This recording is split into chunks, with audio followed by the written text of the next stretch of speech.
La suite du journal de Victor Pourchet, cette journée de deuil à Thiers dans le Val-de-Marne en l'honneur du jeune Tidiane. Tué à coups de couteau lundi dernier devant son lycée, c'est là que s'est terminée la marche blanche à laquelle 1500 personnes ont assisté.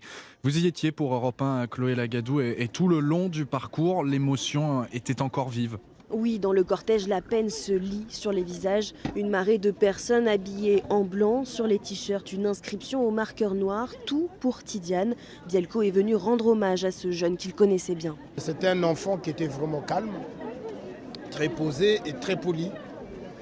Des fois, quand il te voyait avec des courses, tu venais de Carrefour, il te prenait le sac, il l'amenait à la maison.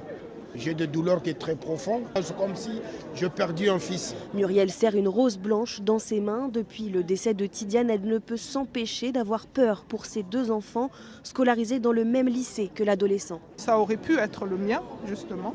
C'est très difficile. Qu'est-ce que les petits vont devenir?